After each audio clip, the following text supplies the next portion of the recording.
He sat at my dining table like he still had the right. My father.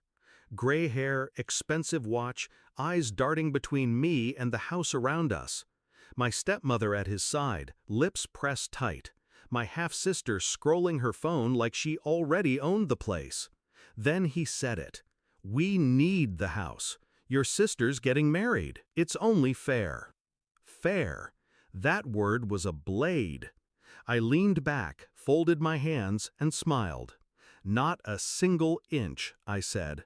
And then I watched them unravel. Hashtag. Backstory. I used to worship him, my father. He was the measure I held myself against. Tall, commanding, the kind of man everyone respected. I wanted nothing more than to earn his approval. Then she arrived. The woman he married after my mother died. Sweet on the surface, rotten underneath. She whispered lies with that syrupy voice, staged little scenes that made me look guilty, reckless, ungrateful. I was 15 when she told him I'd stolen from her purse. 15 when he threw my bag onto the porch and told me I wasn't his problem anymore. I begged him to believe me. His eyes stayed cold. He shut the door.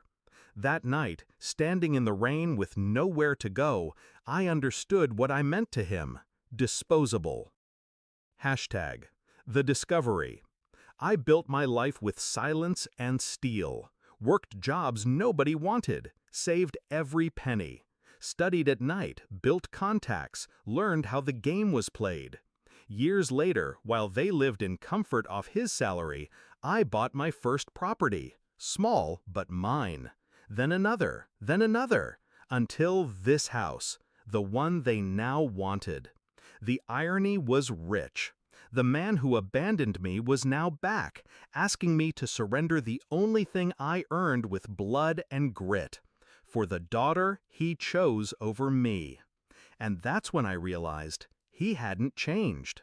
He still believed I was weak, someone to discard, someone to take from. He didn't know the person he'd made out of the ashes.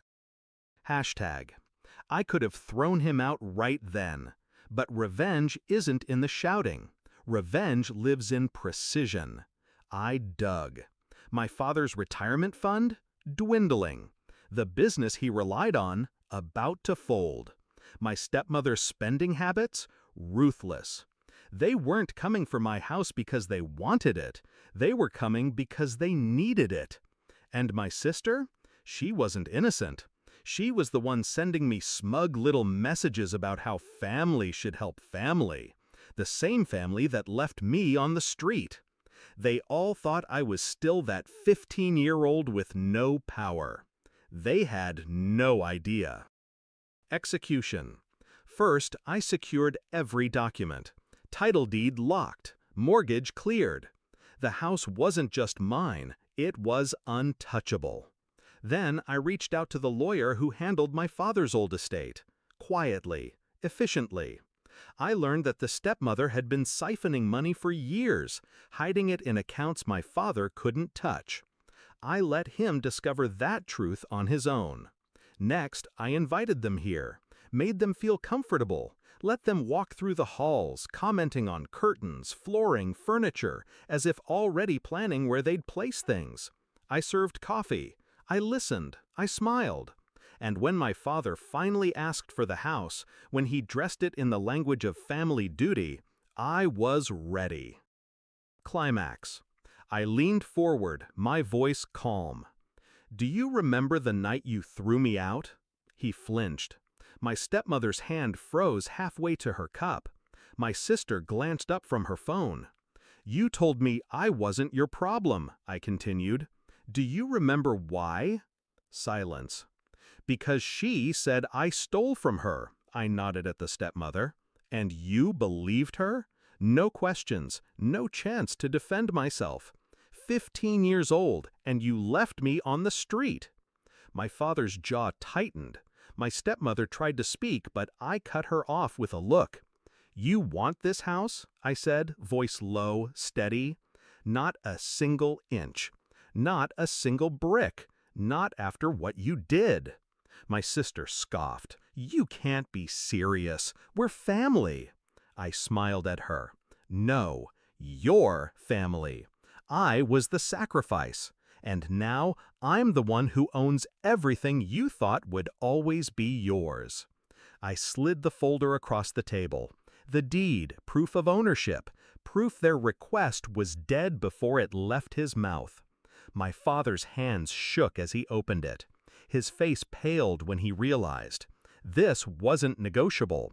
This wasn't a debate. The house was fortress. Mine, forever out of their reach. Resolution. They left in silence. My stepmother first, eyes darting like a cornered animal. My sister muttering curses. My father last, pausing at the door like he might turn back, say something. He didn't. When the door closed, I sat alone in the quiet and let the moment wash over me. For years, I carried the weight of his rejection, the scar of that night. But tonight, I laid it down. He thought he could come back and take what I built. He thought I was still powerless. He forgot one thing. I survived without him. And now, he can't survive without me. Not a single inch.